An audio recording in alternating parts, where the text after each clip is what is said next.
اور صرف وینیزویلا میں ہم ناکام ہوئے کیونکہ وہاں کی اپوزیشن یہ کام نہیں کر سکی۔ اب جان بالٹن کو یہ کہنا پڑے گا کہ پاکستان میں بھی ہم ناکام ہوئے کیونکہ وہاں کی عوام اٹھ کھڑی ہوئی تھی۔ اب ہمارا میڈیا کہہ رہا ہے کہ مریم نواز نے بڑی فراخ دلی سے ریزلٹس کو قبول کر لیا ہے، تو آپ یہ بتائیں کہ انہوں نے الزام کس پر لگانا تھا؟ کون سی کسر تھی جو انہوں نے نہیں چھوڑی دھاندلی کرنے کی؟ اس کے باوجود وہ ہار گئے ہیں تو اب کیا کہیں گے؟ یہ کوئی اور ملک ہوتا تو یہ سارے کا سارا ٹولہ جیلوں میں پڑا ہوتا کہ آپ نے کس طرح سے الیکشن لڑے ہیں۔ یہاں پر ان کی تعریف ہو رہی ہے کہ انہوں نے نتائج تسلیم کر لیے ہیں۔ اصل میں ہم نے آپ کو پہلے بھی کہا تھا کہ مریم نواز جتنی بھی تقریریں کر رہی ہے، جتنی بھی کمپینز چلا رہی ہے، اس میں ایک چیز صاف دکھائی دے رہی ہے کہ وہ الیکشن جیتنے کے لیے نہیں کر رہی، وہ اپنی اور نواز شریف کی پاپولیرٹی کو بڑھا رہی ہے۔ کیونکہ پاکستان میں یہ جو رجیم چینج آپریشن ہوا ہے، اس سے مریم نواز اور نواز شریف کو کوئی فائدہ نہیں ہوا، ان کے نام کہیں بھی نہیں ہے۔ اینی ویز اب آپ کو بتاتے ہیں کہ عمران خان نے اس سب پر کیا کہا ہے۔ عمران خان نے پریس کانفرنس میں خطاب کرتے ہوئے کہا کہ ضمنی انتخابات میں دھاندلی کے لیے کیا کیا حربے استعمال کیے گئے سب پتہ ہے۔ چیف الیکشن کمشنر لاہور میں کس کے قدموں میں بیٹھا ہوا تھا ہمیں سب معلوم ہے۔ چیف الیکشن کمشنر ہمارے خلاف ہے، شفاف الیکشن نہیں کرا سکتا۔ شفاف الیکشن موجودہ چیف الیکشن کمشنر کی موجودگی میں نہیں ہو سکتے۔ چیف الیکشن کمشنر پر اعتماد نہیں ہے، وہ استعفیٰ دیں۔ اگر جج پر اعتراض اٹھایا جاتا ہے تو وہ کیس سے الگ ہو جاتا ہے۔ ہم بھی چیف الیکشن کمشنر پر اعتراض اٹھا رہے ہیں، لہٰذا انہیں چاہیے کہ وہ اپنے عہدے سے الگ ہو جائیں۔ عمران خان نے کہا کہ ریاستی مشینری کے استعمال کے باوجود ہم انتخابات میں کامیاب ہوئے کیونکہ بوتل سے شعور کا جن باہر نکل چکا ہے اور اب اسے کوئی بند نہیں کر سک رہا۔ ایک ہی راستہ ہے، شفاف الیکشن کروائیں، عوام کو فیصلہ کرنے دیں کہ کس کو حکمرانی دینی ہے۔ اب جو بھی مینڈیٹ چوری کرنے کی کوشش کرے گا وہ ہارے گا۔ عمران خان نے کہا کہ یہ لوگ عوام کو انسان نہیں بھیڑ بکریاں سمجھتے ہیں۔ عمران خان نے کہا کہ آج مہنگائی آسمان سے باتیں کر رہی ہے، پیٹرول اور ڈیزل کی قیمتوں میں 100 سے 130 روپے اضافہ کر دیا گیا ہے۔ سیاسی استحکام آئے گا تو معیشت بہتر ہوگی۔ کبھی دنیا میں ایسا نہیں ہوا کہ جس پر الزام ہو وہ قانون بنانے بیٹھ جائے۔ اصل میں یہ لوگ اقتدار میں اپنے کرپشن کیسز ختم کرانے کے لیے آئے ہیں۔ انہوں نے میری کردار کشی کی، میرے خلاف کیسز بنائے۔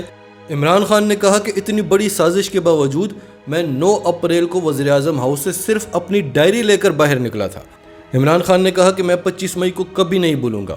آزادی مارچ کے لیے نکلنے والی خواتین اور بچوں پر شیلنگ کی گئی۔ رانا ثناء اللہ، شہباز شریف اور حمزہ شہباز کو شرم آنی چاہیے۔ ملک کے اندر مصنوعی سیاسی بحران پیدا کیا گیا۔ حکومتی اکنامک سروے کے مطابق 17 سال کے بعد ہماری حکومت کے آخری 2 سال میں ملک کی اکانومی ترقی کر رہی تھی، ہماری گروتھ ریشو بڑھ رہی تھی۔ ایک سال پہلے 5.6% اور جس سال ہماری حکومت ختم کی گئی اس سال 6% گروتھ ریشو تھی۔ اس وقت اکانومی کے سارے اشاریے مثبت انداز میں آگے بڑھ رہے تھے، انڈسٹری ترقی کر رہی تھی، روزگار پیدا ہو رہا تھا۔ ہم نے کرونا کے باوجود سب سے زیادہ روزگار دیا۔ انڈسٹری ترقی کرتی ہے تو ٹیکس ریونیو بھی بڑھتا ہے، ملک کی دولت میں اضافہ ہوتا ہے۔ زراعت ترقی کر رہی تھی، ریکارڈ فصلیں پیدا ہو رہی تھیں۔ عمران خان نے کہا کہ ساری ایلیٹ کلاس نے بیرون ممالک میں فلیٹ اور زمینیں لے رکھی ہیں۔ لندن میں فلیٹس ہیں، ملک سے باہر پیسہ رکھا ہوا ہے۔ یہ لوگ پیسہ اس لیے باہر رکھتے ہیں کیونکہ انہیں پاکستان پر یقین ہی نہیں ہے۔ کبھی کسی نے سنا ہے کہ برطانیہ یا امریکہ کے کسی لیڈر نے اپنا پیسہ ملک سے باہر رکھا ہو یا اس کی کوئی جائیداد ملک سے باہر ہو؟ ایک طرف یہ کہتے ہیں کہ ہم پاکستان کے لیے مرنے مٹنے کو تیار ہیں، ہم تو اس لیے آئے ہیں کہ ہم نے قربانی دی ہے۔ دوسری طرف انہوں نے علاج کرانا ہو، چھٹیاں منانی ہو، عید آ جائے، شاپنگ کرنی ہو، یہ باہر کے ممالک میں چلے جاتے ہیں۔ اس کے علاوہ عمران خان نے ایک بار پھر قوم کا شکریہ ادا کیا اور قوم کو یہ بتایا کہ اب ہم حقیقی آزادی کی طرف جا رہے ہیں۔ ابھی تک ہم غلامی کی زندگی گزار رہے تھے اور ہمیں پتہ ہی نہیں تھا۔ اور عمران خان نے ایک بار پھر قوم کو لا الہ الا اللہ کا فلسفہ سمجھانے کی کوشش کی۔ تو ناظرین، دھاندلی ہوئی ہے، بڑی ٹھیک ٹھاک دھاندلی ہوئی ہے۔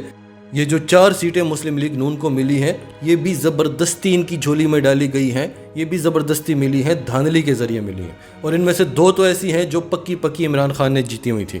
اب 22 جولائی کو فیصلہ ہونا ہے۔ عمران خان کو 186 سیٹیں چاہیے اور عمران خان کو 188 سیٹیں مل چکی ہیں۔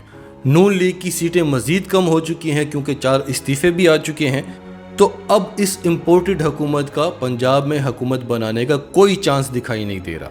اور اگر عمران خان پنجاب میں حکومت بنا لیتے ہیں تو پھر دیکھنا یہ ہے کہ عمران خان ایک بار پھر اسی اسمبلی سے دوبارہ وزیر اعظم منتخب ہوتے ہیں یا وہ الیکشنز کروا کر پھر سے حکومت بناتے ہیں، کیونکہ ہماری رائے کے مطابق بہتر یہی ہوگا کہ عمران خان اسی اسمبلی میں آ کر وزیر اعظم بنے اور دوبارہ سے الیکشن ریفارمز کرائیں۔ جتنے بھی دھاندلی کے طریقے انہوں نے آ کر دوبارہ سے پیدا کیے ہیں انہیں دوبارہ سے ختم کریں، الیکشن کمشنر کو تبدیل کرائیں، ای وی ایم مشینز کو انٹروڈیوس کرائیں تاکہ یہ دھاندلی کے جو 160 طریقے ہیں اس میں سے 130 طریقے ختم ہو سکیں اور اوورسیز پاکستانیوں کو ووٹنگ کا حق دیا جائے۔ اس کے بعد دوبارہ سے الیکشنز کروائی جائیں۔ آپ اس بارے میں کیا کہتے ہیں؟ کمنٹ باکس میں اپنی رائے کا اظہار کرتے رہیں، اور اگر آپ ہمارے چینل پر نئے ہیں تو ابھی سچ ٹی وی کو سبسکرائب کریں، سچ ٹی وی فیملی کا حصہ بنیں، اور ہماری ویڈیوز پسند آئیں تو انہیں لائک کریں، شیئر کریں تاکہ زیادہ سے زیادہ لوگوں تک یہ میسیجز پہنچتے رہیں۔